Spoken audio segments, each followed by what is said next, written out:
बाप बाप चिल्ला रहे मियां इमरान। डूरंड लाइन को लेकर तालिबान से हो रही है जंग। भारत की चाल, पाकिस्तान हुआ बेहाल।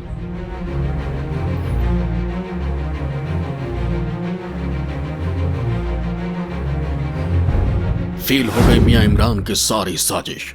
तालिबान को लेकर मंसूबों पर फिरा पानी। पीएम मोदी का वार, एक तीर से कई शिकार। एल लग गए मेरे, एल लग गए। जी हां, अफगानिस्तान को लेकर मियां इमरान खान आजकल यही कर रहे हैं। जिस तालिबान को अफगानिस्तान में दोबारा जिंदा करने के लिए उसने बिसात बिछाई, प्यादे दौड़ाए, उस तालिबान ने ही उन्हें दूध की मक्खी की तरह निकाल कर फेंक दिया। और अब तो उन्हें आंखें भी दिखा रहा है और कुछ करने पर युद्ध की धमकी भी दे रहा है। मियां, ये क्या हो गया तुम्हारे साथ? तुम्हारी तो पुंगी बच गई। कहावत है कि जो दूसरों के लिए गड्ढा खोदता है वो खुद उसमें गिर जाता है। अरे मंसूबे के साथ भी कुछ ऐसा ही हुआ है। तुम्हारी तैयारी तो भारत को घेरने की थी, लेकिन अब तो तुम खुद के बनाए मकर जाल में फंस गए हो, जिससे निकलना तुम्हारे लिए टेढ़ी खीर है। तुम्हारे अब्बा जान भी तुम्हें इससे नहीं निकाल पाएंगे। पाकिस्तान और अफगानिस्तान के बीच विवाद की वजह डूरंड लाइन है, जिसे लेकर दोनों के बीच विवाद बढ़ता ही जा रहा है। आलम यह है कि दोनों देशों के बीच जमकर गोलीबारी हो रही है। आखिर ये डूरंड लाइन क्या चीज है? एक लाइन को लेकर दोनों देशों के बीच विवाद कैसे होने लगा है? दोस्तों, मैं सब कुछ तफसील से बताऊंगा, लेकिन उसके लिए ये वीडियो पूरा देखना होगा, तभी हमें पूरा खेल समझ में आएगा। दोस्तों, जिस डूरंड लाइन की बात हो रही है, पहले उसके बारे में हमें जान लेना चाहिए। ब्रिटिश सोवियत संघ की विरासत है डूरंड लाइन। चीन से ईरान तक फैली है डूरंड रेखा। दोस्तों, डूरंड रेखा रूसी और ब्रिटिश साम्राज्यों के बीच 19वीं शताब्दी के ग्रेट गेम की एक विरासत है। तब पूर्व में रूसी विस्तारवाद से बचने के लिए भयभीत ब्रिटिश साम्राज्य ने अफगानिस्तान को एक बफर जोन के रूप में इस्तेमाल किया था। 12 नवंबर 1893 को British civil servant sir Henry Mortimer Durand और उस समय के अफगान शासन अमीर अब्दुल रहमान के बीच डूरंड रेखा के रूप में समझौता हुआ था। दरअसल दूसरे अफगान युद्ध के समाप्ति के 2 साल बाद 1880 में अब्दुल रहमान अफगानिस्तान के राजा नियुक्त किए गए। इस युद्ध में ब्रिटिश फौज ने अफगानिस्तान साम्राज्य के बहुत बड़े हिस्से पर अपना अधिकार कर लिया था।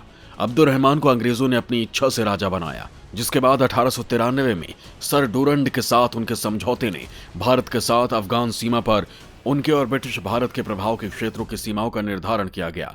तब वर्तमान पाकिस्तान भी भारत में ही शामिल था। 7 खंडों वाले इस समझौते ने तत्कालीन ब्रिटिश भारत और अफगानिस्तान के बीच 2670 किलोमीटर की लाइन को मान्यता दी। डूरंड लाइन चीन की सीमा से लेकर ईरान तक फैली हुई है। दोस्तों, यहाँ यह भी जानना जरूरी है कि दोनों देशों के बीच आखिर इस लाइन को लेकर विवाद हो क्यों रहा है। डूरंड लाइन पर पाक लगा रहा है बाड़ लगाने का अफगानिस्तान कर रहा है विरोध।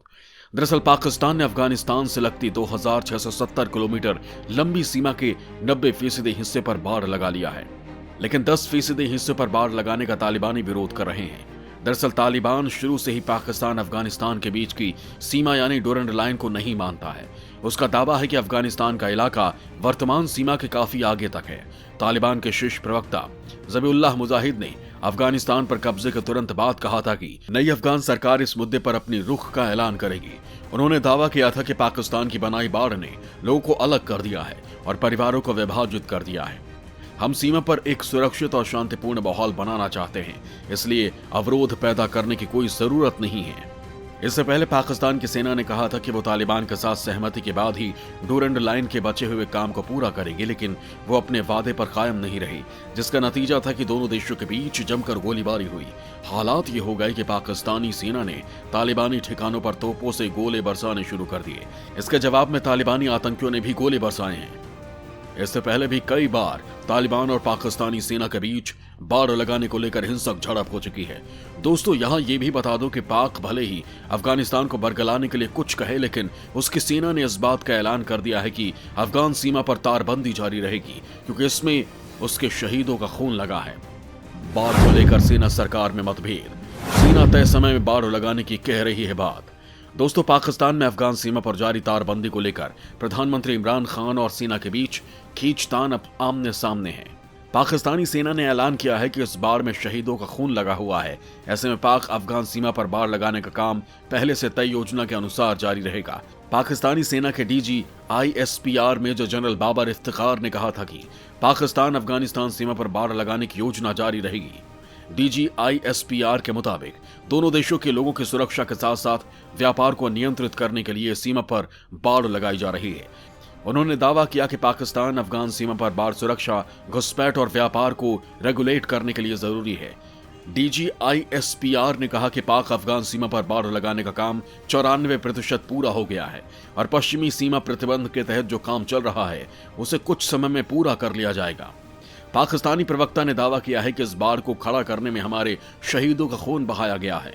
ये शांति की बाढ़ है, इसे समय पर पूरा किया जाएगा। हालांकि पाक सेना ने यह भी दावा किया है कि इसका उद्देश्य लोगों को विभाजित करना नहीं बल्कि उनकी रक्षा करना है। पाक सेना की तरफ से ऐसा बयान आने के बाद तालिबान ने भी युद्ध की धमकी दी है। एक वायरल वीडियो में तालिबान लड़ाके सीमा पर पाकिस्तान के तारबंदी को उखाड़ते नजर आ रहे थे। इन लड़ाकों के सरगना ने कहा था कि उन्हें डोरेंट लाइन मंजूर नहीं है। एक तरफ पाक सेना किसी भी हाल में बाढ़ का काम तय समय में पूरा कराने की बात कह रही है, तो वहीं दूसरी तरफ मियां इमरान खान ने दावा किया है कि वो तालिबान के साथ इस मुद्दे को राजनयिक माध्यम के जरिए सुलझा लेंगे। पाक को बाढ़ की चिंता, भारत को अफगान की। मानवता की भारत ने पेश की मिसाल। दोस्तों, एक तरफ पाकिस्तान है जो अफगानिस्तान की मदद करने के बजाय सीमा पर बाड़ लगाने में जुटा है, उसके लिए गोलीबारी भी कर रहा है। वहीं दूसरी तरफ भारत है जो मुसीबत में पड़े अफगानिस्तान के लोगों की मदद कर रहा है, उन्हें रसद और दवाइयां पहुंचा रहा है। कुछ दिन पहले भारत ने 2 टन दवाइयों की एक खेप अफगानिस्तान को भेजी थी। ये दवाइयां काबुल में इंदिरा गांधी हॉस्पिटल को सौंपी गई। जब यह सहायता अफगानिस्तान तक पहुंची तो भारत की इस मदद को देखकर तालिबानी आतंकी भी भावुक हो उठे, क्योंकि भारत ने एक बार नहीं बल्कि जीवन रक्षक दवाओं और कोविड-19 के टीकों के 3 अलग अलग खेप अफगानिस्तान भेजी थी। पीएम मोदी की विदेश नीति ही यही है, पड़ोसी मुल्क को मजबूत करना, उसकी मदद करना और जरूरत पड़ने पर उसके साथ खड़े रहना। इसलिए जब तालिबान ने अफगानिस्तान की बागडोर संभाली और वहां की जनता भुखमरी से जूझ रही थी, अर्थव्यवस्था रसातल में समा गई थी, लोग त्राहिमाम कर रहे थे, पीएम मोदी ने उस समय ये नहीं देखा कि तालिबान का क्या इतिहास है, कंधार विमान कांड में उसकी क्या भूमिका थी। उन्होंने केवल वो देखा जो एक पड़ोसी देश दूसरे देश के लिए देखता है। जरूरत में मदद का हाथ।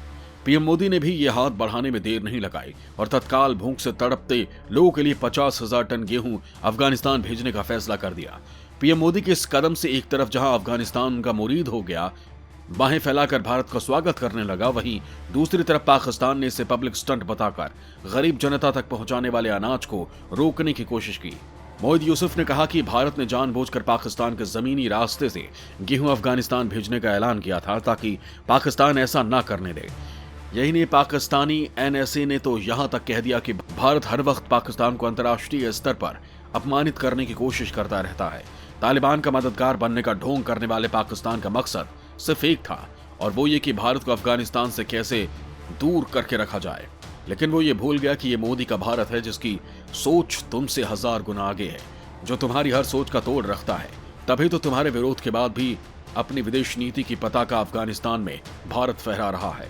राजनीतिक नहीं, मानवीय आधार पर की गई मदद ने तालिबान को शर्म से पानी पानी कर दिया, क्योंकि उसकी गलती का नतीजा भारत आज तक भुगत रहा है। तालिबान की वो एक गलती भारतीयों के लिए नासूर बन गई है, लेकिन भारत का दिल बड़ा है, लिहाजा उसने सब कुछ भुलाकर मानवता को प्रमुखता दी। वहीं दूसरी तरफ उसकी मिलने वाली मदद में अड़ंगा डाल रहे पाकिस्तान से उसका मोह भंग हो गया है। यानी पीएम मोदी ने एक ही तीर से 2 निशाने साध लिए।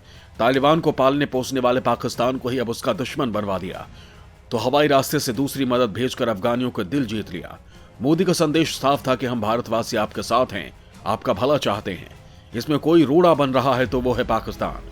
दोस्तों, यहां बता दो कि भारत ने पाकिस्तान के खिलाफ इस मजबूत चक्रव्यूह की रचना 1 या 2 दिन में नहीं की, बल्कि इसका ताना बाना बुनने में सालों लग गए।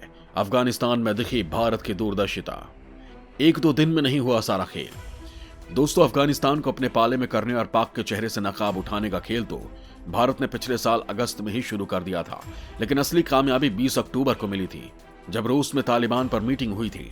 उस मीटिंग में मोदी सरकार ने ऐसी रणनीति बनाई कि तालिबान और भारत के बीच दीवार गिरने लगी और अफगानिस्तान भारत को अपना सच्चा हितैषी बताने लगा। पीएम मोदी की इस कूटनीतिक चाल से पाकिस्तान को मानो ऐसा लगा कि उसके पैरों तले जमीन खिसक गई हो और उसके सारे मंसूबों पर पानी फिर गया हो।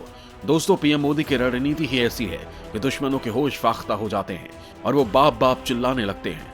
तो समझे मियां इमरान, जो हमसे टकराएगा अपनी बैंड बजवाएगा।